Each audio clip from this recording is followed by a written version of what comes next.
Père éternel, nous libérons, Seigneur, ce matin un esprit de sagesse sur tes enfants, Seigneur, et sur chacun d'entre nous. Alléluia. Parce que la sagesse prévaut sur la force, parce que la sagesse est plus puissante que toutes les autres choses, parce que c'est par la sagesse qu'on réussit. Alors, Seigneur, nous prions qu'il y ait sur chacun d'entre nous un esprit de sagesse. Que tu nous apprennes la sagesse, à marcher dans les voies de sagesse, afin que nous entrions pleinement dans ton plan et dans ta destinée au nom de Jésus. Amen. Est-ce que quelqu'un a besoin de sagesse ce matin? J'ai besoin de sagesse. Sage est celui qui pense qu'il a besoin de sagesse. J'ai besoin de sagesse. J'ai besoin de davantage de sagesse. Dans ma vie, dans ma marche avec Dieu, dans mes choix, dans mes décisions, dans la gestion de mes émotions, de mes pensées, j'ai besoin de sagesse. Et tu as besoin de sagesse. Nous avons besoin de sagesse. Alléluia. Vous savez, il y a quelque chose qui est merveilleux, c'est que dans Jacques, dans l'épître de Jacques, il y a un verset dans lequel Jacques, une parole plutôt, un passage dans lequel Jacques dit: si quelqu'un manque de sagesse, qu'il la demande à Dieu, qui donne à tous simplement et sans reproche, mais qu'il la demande avec foi. Amen. Donc si quelqu'un manque de sagesse, qu'il la demande à Dieu. La sagesse vient de Dieu. La sagesse ne vient pas du monde. Le monde n'a pas la pensée de Dieu et n'a pas la sagesse de Dieu. Mais plus ma vie se rapproche de la pensée de Dieu, plus ma vie se rapproche finalement de la parole de Dieu, plus ma vie va être remplie de sagesse. Plus ma vie va obéir à la parole de Dieu, plus je vais coller à la parole de Dieu, plus je vais avoir de la sagesse. Parce que la sagesse vient de Dieu. La sagesse vient de la parole de Dieu. Donc plus je suis proche des commandements de Dieu, de la volonté de Dieu et de la parole de Dieu, plus je vais avoir la sagesse de Dieu dans ma vie. Plus je suis éloigné de la parole de Dieu, plus je suis éloigné des commandements de Dieu, des instructions de Dieu pour ma vie, mon cœur, mes pensées, mes émotions, plus je vais être éloigné de la sagesse de Dieu. Mais j'aimerais vous dire que la sagesse de Dieu, c'est ce qui va te donner le succès. Alléluia. C'est ce qui va te permettre de réussir. C'est ce qui va te permettre de garder ce que Dieu t'a donné. Et parfois on peut dire, peut-être de garder le peu que Dieu t'a déjà donné. Peut-être Dieu veut te donner encore plus et beaucoup plus. Mais même déjà le peu que tu as reçu avec la sagesse, tu vas garder ce que Dieu t'a donné. Mais sans sagesse, avec la folie, parce que l'inverse de la sagesse, c'est la folie, tu peux même perdre le peu que tu as reçu. Alors si je vous adresse cette parole, vous savez que ce matin, je ne devais pas prêcher, on va en reparler tout à l'heure. Et donc c'est assez tardivement que j'ai préparé finalement la parole que je dois vous adresser ce matin. Mais le Seigneur, par sa grâce, a été très rapide parce qu'il m'a amené directement dans Ecclésiaste au chapitre 10. Quand j'ai vu cette parole, elle s'est clairement illuminée. Et le Saint-Esprit m'a clairement dit que c'est pour aujourd'hui, c'est pour le peuple de Dieu. Alors vous allez voir au verset 1, ce que dit ce verset. De ma vie, j'ai jamais prêché sur ce verset. Donc c'est Ecclésiaste 10, 1. Les mouches mortes infectent et font fermenter l'huile du parfumeur. Et un peu de folie l'emporte sur la sagesse et sur la gloire. Amen. Allez donc savoir pourquoi le Saint-Esprit vous illumine une parole plus qu'une autre. Mais c'est comme ça que Dieu fonctionne. Alléluia. Ok, on va relire ce passage ensemble. Les mouches mortes infectent. J'aime bien la version Summer qui dit gâte. L'huile du parfumeur. Les mouches mortes font fermenter. Finalement, elles font tourner. Elles font infecter l'huile du parfumeur. Alléluia. Un peu de folie l'emporte sur la sagesse. Alléluia. Voyez cette huile-là? C'est une huile magnifique, qui est une huile parfumée. Alléluia. Amen. Eh bien, dans ce grand bidon d'huile ici, qui est parfumé, préparé, qui est une huile vraiment riche, précieuse. Alléluia. Seulement quelques mouches suffisent dans cette huile-là pour gaspiller tout le flacon. Cette huile, elle représente nos vies. Elle représente aussi ce que Dieu nous a donné. Elle représente notre mariage, nos relations, notre famille, notre appel, l'onction que Dieu a mis sur notre vie. Ça, c'est un trésor. Nous devons rendre grâce à Dieu pour notre mari, notre femme, nos enfants, pour la prospérité que Dieu nous a donnée, les dons, les appels. Parfois, le peu que l'on a, nous devons rendre grâce à Dieu pour ce que nous avons. Et nous devons faire attention, parce que quelques mouches seulement suffisent. Seulement quelques mouches qui sont dans ce flacon d'huile peuvent faire fermenter et gâter cette huile précieuse. Est-ce que ça vous parle ce matin? Ben, c'est la parole que Dieu m'a donnée pour le peuple de Dieu ce matin. Esprit de sagesse.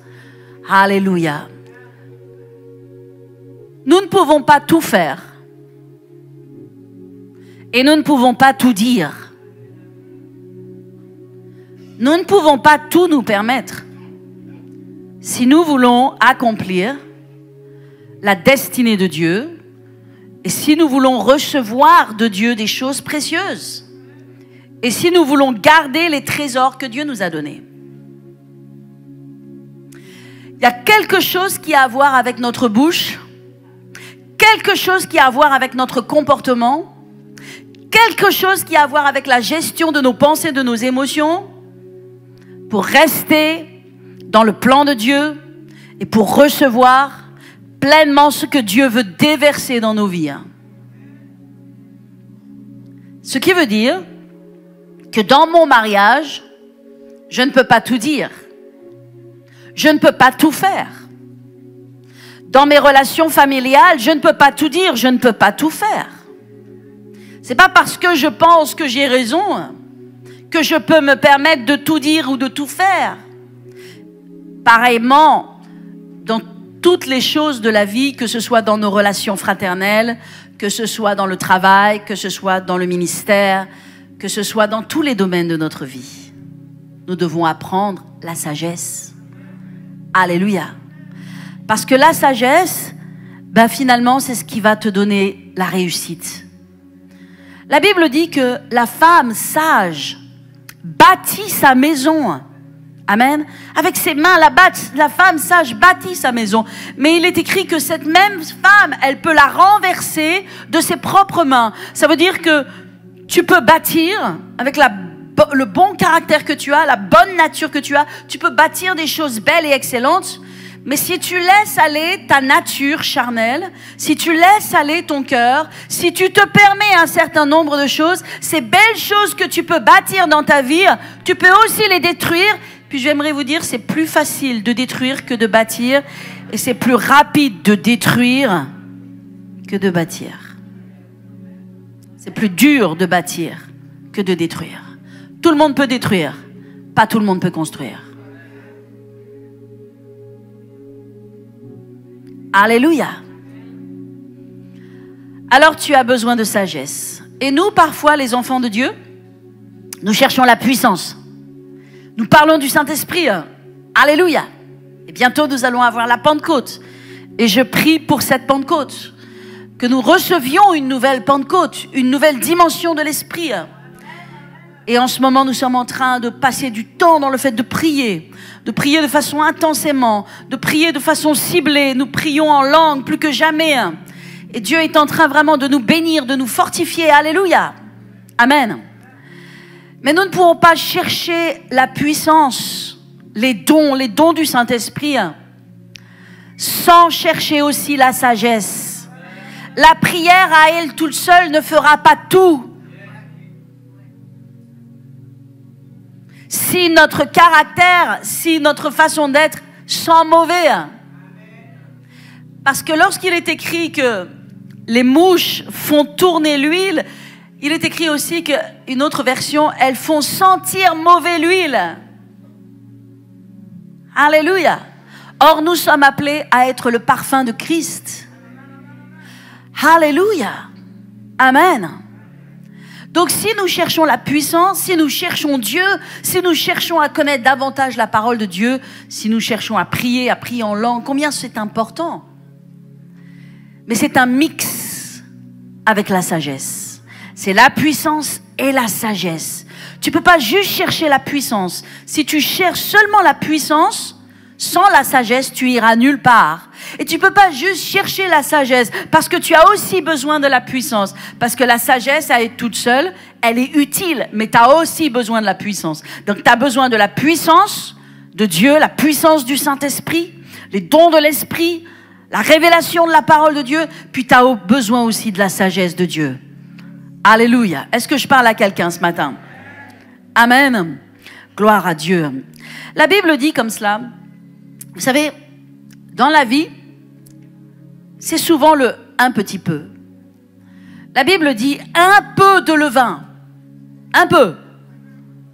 Fait lever toute la pâte. Quand tu fais un gâteau, enfin vraiment la chose souvent la plus infime que tu mets dans le gâteau, c'est le levain. C'est juste un peu de poudre en fait. Mais le levain va changer toute la pâte. Un peu de quelque chose qui n'est pas bon. Un peu de levain. Et là où nous devons faire attention, c'est le un peu de dispute, un peu d'orgueil, un peu de critique, et aussi un peu de murmure, et aussi un peu de manque de respect, et aussi un peu de paresse, et aussi un peu de péché, et aussi un peu de se permettre certaines choses. Un peu de levain fait lever toute la pâte. Ça va gaspiller toute la pâte. Et il est écrit aussi dans le Proverbe 6 au verset 10, un peu de sommeil, un peu d'assoupissement, un peu croiser les mains pour dormir. Et la pauvreté te surprendra comme un rôdeur, et la disette comme un homme en armes. Alléluia. Et c'est un peu. Et souvent, le un peu, on s'en méfie pas. Oh, c'est un peu. C'est un peu de négligence. C'est un peu de manque de respect. C'est un peu de manque d'assiduité. C'est un peu de relâchement. C'est un peu. Le un peu ne se termine jamais en un peu. Il commence par un peu. Vous irez voir tous les aviateurs, tous les gens qui pilotent des avions. Mon père a lui-même piloté un avion. Vous avez besoin des instruments pour piloter un avion. Parce que quand vous êtes dans l'étendue du ciel, techniquement, vous ne savez vraiment pas où vous allez. Alors, si vous vous conduisez vous-même, vous pensez que vous allez tout droit en direction d'un certain point, mais en fait, vous allez vous retrouver à l'opposé. Parce qu'en fait, on ne se voit pas dévier de la route. On ne se voit pas dévier du chemin. Puis vous savez, on ne se voit pas beaucoup soi-même. On voit bien les autres, mais on ne se voit pas soi-même. Et c'est le un peu. Et le pilote, il sait qu'il doit conduire avec les instruments, qu'il a besoin des instruments. Les instruments vont lui montrer la route aérienne. Il va tenir le cap et rester dans l'angle pour suivre vraiment la ligne qui est tracée devant lui. Et il ne va pas en déroger ni à droite ni à gauche. C'est comme ça qu'il va atteindre sa destination. Imagine, tu veux aller à Amsterdam et tu termines à Marseille. Tu veux aller à Londres et tu finis à Munich. Parce que clairement, c'est ça qui se passe. Tu ne vas pas arriver au bon endroit. Parce que si tu suis seulement ton propre jugement, tu vas aller nulle part. Tu as besoin des instruments. Et les instruments, c'est la parole de Dieu. Et les instruments, c'est la sagesse de Dieu. Alléluia. Gloire à Jésus. Amen. Alors, la sagesse, mes amis, qu'est-ce que c'est la sagesse? C'est important de savoir ce qu'est la sagesse. La sagesse, La Bible nous dit, premièrement, la sagesse, c'est la crainte de l'Éternel. On le sait, le psaume 111 nous le dit. Le psaume 111 au verset 10 nous dit « Car la crainte de l'Éternel est le commencement. » C'est le commencement. C'est le commencement de la sagesse. Et tous ceux qui l'observent auront une raison saine. Ils auront un jugement, une pensée saine. Tu penses que tu penses juste. Mais techniquement, quand tu ne penses pas selon la crainte de l'Éternel, selon la parole de Dieu, tu penses faux. Les gens les plus sages, les philosophes, pensent qu'ils pensent juste. Ils ont une certaine forme de sagesse. Il y a un homme que tout le monde connaît dans les médias, qui s'appelle Michel Onfray. Vous l'entendez parler, discuter des faits de société. Et que lorsqu'il parle des faits de société, il est souvent très pertinent, donc il est très apprécié pour son analyse, son jugement des problèmes de société. Il est très pertinent dans ce domaine. Mais quand il parle de la foi et des religions, vous dites, cet homme pense qu'il est sage, mais il n'a aucune connaissance et aucune sagesse. Et en fait, il vient de sortir un livre, je parle de lui parce que j'ai vu qu'il était en train de promouvoir son livre. Il vient de sortir un livre qui s'appelle Anima, ce qui veut dire l'âme en grec. Anima, c'est le mot pour l'âme. Et il explique dans son livre que, en fait, l'homme n'a pas d'âme. Et qu'après la mort, il n'y a pas d'âme. Et voyez-vous, ce genre de personnes pensent qu'elles sont sages. Et certains journalistes ont dit, vous savez, des 3 livres que vous avez écrits, celui-ci, c'est le plus incompréhensible. Alors moi, je n'ai pas lu ce livre, mais ils ont dit, Pascal Praud a dit, c'est le plus incompréhensible de tous vos livres.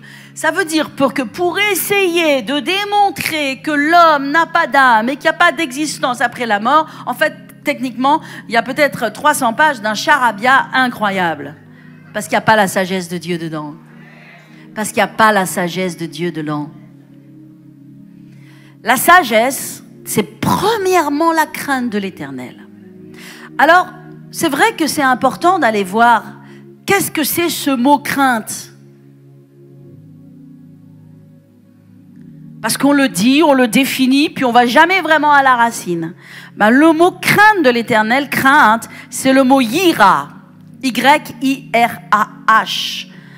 Un beau mot, yira. Yeah. C'est étonnant de voir qu'il est parlé de la crainte comme vraiment une crainte. On sait que Dieu est notre ami. Jésus est notre grand frère. On sait qu'il a ouvert le ciel pour nous et qu'il nous a tout donné. Et en ayant un Dieu si merveilleux, on pourrait oublier la crainte de l'Éternel. Mais ce mot, yira, crainte de l'Éternel, ça veut dire aussi terreur. Ça nous surprend. Quelque chose qui nous inspire du respect, de la révérence, de la crainte. Je ne pense pas qu'il faille avoir peur, mais je pense qu'il y a une crainte qui est nécessaire dans le cœur de tout enfant de Dieu. Et je pense que ça s'appelle aussi la sagesse de Dieu. Parce que sans la crainte de l'Éternel, nous allons et nous faisons tout ce que nous voulons. Mais la crainte de l'Éternel nous garde dans l'obéissance, nous garde dans le respect, nous garde dans la fidélité, nous garde dans la loyauté, nous garde dans l'humilité. Mais sans la crainte de l'Éternel, nous allons dans tous les sens. Pensez à Jonas qui a été appelé à prêcher à Ninive. Qu'est-ce que Dieu a dit de Ninive? Il avait compassion de Ninive parce que c'était un peuple qui ne connaissait pas l'Éternel. C'était un peuple, comme Dieu l'a défini, qui ne connaissait ni sa droite de sa gauche. Connaissait ni sa droite de sa gauche. Et c'est comme ça que le monde qui ne connaît pas Dieu, ils ne connaissent ni leur droite ni leur gauche. Lorsque l'on dit, ok, la culture, le monde maintenant, c'est le transgenrisme, c'est le non-binaire, c'est l'homosexualité, c'est le mariage pour tous, c'est toute espèce de choses qui existent dans notre monde, dans notre société. Ok, Ninive ne connaît ni sa droite ni sa gauche. D'accord? Mais les enfants de Dieu, ils ont la crainte de l'Éternel. Parce qu'ils ont la crainte de l'Éternel. Ils connaissent les lois de Dieu. Ils savent ce qui est la droite. Ils savent ce qui est la gauche. Ils savent ce qui est juste. Ils savent. Ils ont cette sagesse. Alors, la Bible nous dit dans le Proverbe, et je vais vous lire plusieurs proverbes, 15, 33 pour ceux qui veulent prendre la référence. La crainte de l'Éternel enseigne la sagesse. Ah. Donc voyez-vous, comment va venir la sagesse? La crainte de l'Éternel, le fait de craindre Dieu. Qui est-ce qui craint Dieu aujourd'hui? Je ne vous demande pas de répondre, mais je pose cette question. Qui est-ce qui craint Dieu l'Éternel? Qui est-ce qui craint Dieu aujourd'hui? Qui est-ce qui craint Dieu aujourd'hui? Je vais te dire ce que la crainte de l'Éternel va faire. La crainte de l'Éternel fait que tu ne fais pas tout ce que tu voudrais faire. Et tu ne dis pas tout ce que tu voudrais dire. Tu tiens ta nature et tu tiens ta chair parce que tu veux plaire à celui qui t'a enrôlé. Parce que tu veux plaire à ton maître et ton Seigneur. Amen. C'est pourquoi il est écrit, il y a un verset comme cela dans Ésaïe 58 au verset 13. Il est écrit, si tu retiens ton pied pendant le sabbat, pour ne pas faire ta volonté en mon saint jour. Amen. Je vais attendre la vidéo proche. Ok. Si tu retiens ton pied, tout le monde dit retiens ton pied. Ça veut dire que tu retiens ton pied. Tu ne permets pas à ton pied d'aller là où il veut. Ça veut dire que tu es capable de mettre une limitation à certaines choses dans ta vie. Des restrictions. Mais c'est bon les restrictions. On n'est pas censé tout faire, on n'est pas censé tout voir, on n'est pas censé tout expérimenter, on n'est pas censé tout goûter, on n'est pas censé tout dire. Si tu retiens ton pied, tu le retiens, volontairement tu retiens ton pied pendant le jour du sabbat, pour ne pas faire ta volonté en mon saint jour. Mais si tu fais du sabbat tes délices, pour sanctifier l'Éternel en le glorifiant, et si tu l'honores en ne suivant pas tes voies, et en ne te livrant pas à tes penchants et à de vains discours, alors tu mettras ton plaisir en l'Éternel, et je te ferai monter sur les hauteurs du pays. Je te ferai jouir de l'héritage de Jacob, ton père. Alléluia. Amen. Qu'est-ce qu'il est dit là? Ne pensez pas seulement sabbat, même si ça s'adresse au sabbat. Ça s'adresse aussi au fait de circoncire nos vies, de sorte que Dieu soit honoré dans son jour qui est le sabbat. Et pour nous, le jour du sabbat, bien sûr, c'est le dimanche. Amen. Mais ne pensez pas seulement au sabbat. Pensez dans tous les domaines de la vie. Pensez au mariage. Pensez aux relations humaines. Pensez aux gens qui vous agacent.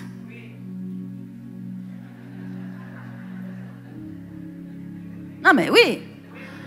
Pensez à la façon dont vous gérez les problèmes. Pensez aux tentations. Pensez aux péchés qui sont là sous votre nez, sous le bout de votre nez. Pensez à ces choses-là qui tournent autour de vous.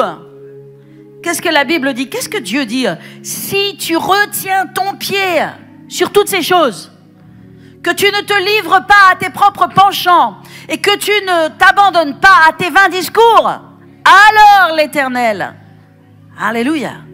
Et si tu choisis d'honorer ton Seigneur et de le sanctifier en ce saint jour, alors l'Éternel te fera monter sur les hauteurs. Et les hauteurs ne sont pas pour tout le monde. Les hauteurs sont pour ceux qui craignent l'Éternel. Dieu élève et Dieu abaisse. Dieu t'élèvera sur les hauteurs et il te donnera l'héritage de Jacob. Je veux dire, il y a des choses que nous devons recevoir de la main de Dieu. Amen. Il y a quelqu'un qui a besoin de sagesse ce matin. Il y a quelqu'un qui a besoin de sagesse dans les situations et les problèmes de sa vie. Amen. Rester marié demande de la sagesse. C'est facile de divorcer, particulièrement dans cette génération. C'est facile de divorcer, c'en est une autre que de rester marié. Amen, ça demande de la sagesse, ça demande de rogner sur sa volonté, ça demande d'abandonner certains privilèges, ça demande de changer notre cap, notre façon de penser, nos envies de réagir, ça demande de nous soumettre. Alléluia. Vous savez, les gens qui ont un bon mariage pendant, que l'on voit mariés 20 ans, 30 ans, 40 ans, 55 ans pour mes parents, ça leur est pas tombé dessus. En fait, c'est tous les jours qu'ils apprennent à se limiter, qu'ils apprennent à se pardonner, tous les jours. Même au bout de 55 ans de mariage, un homme et une femme sont vivants, et tellement vivants, ils ont encore des caractères. Et plus vous vieillissez, plus votre caractère prend du caractère. Comme le fromage. Plus il vieillit, plus il sent le fromage. Plus il faut rogner. Les petits genoux qui se marient, ils ne savent pas ce que c'est, hein? Non, ça demande de la sagesse. Ça demande de la sagesse. Pour moi, l'homme extraordinaire que Dieu a mis à mes côtés, qui était un homme de caractère. C'était un homme de caractère. On ne peut pas dire que le pasteur Rajia n'avait pas de caractère. Il avait du caractère. Et quand il y a du sang indien qui coule dans vos veines, je peux vous assurer, il y a du feu, il y a du caractère. Mais il avait appris la sagesse. Il avait appris à rogner sur sa nature. Il avait appris à tenir le cheval en bride. Sur bien des aspects. Parce que c'est facile d'être fuego. C'est facile d'être un feu. Mais moi aussi, j'ai dû apprendre à rogner sur ma nature. J'ai dû apprendre à renoncer à des choses. Et ça marche. Le mariage marche. Amen. Quand on met en pratique la sagesse. Mais s'il n'y a pas de sagesse, ça ne peut pas fonctionner. Aucun mariage n'est gagné d'avance. Et aucun mariage n'est vaincu d'avance. C'est en fonction des ingrédients que l'on met dedans. Maintenant, ne pensez pas mariage. Pensez carrière. Pensez appel de Dieu. Pensez ministère. Pensez don du Saint-Esprit. Alléluia. C'est pareil. La sagesse, c'est d'apprendre à retenir, amen, un certain nombre de choses dans le but de plaire à Dieu. Plaire à Dieu, la crainte de l'Éternel. Alléluia. Ce mot merveilleux que nous allons apprendre, la crainte, yira, crainte, terreur, quelque chose qui inspire du respect, de la révérence et de la crainte. Il est écrit, la crainte de l'Éternel augmente les jours. Donc si vous voulez vivre une longue vie, la première chose que vous avez besoin d'avoir, c'est la crainte de l'Éternel. Alléluia.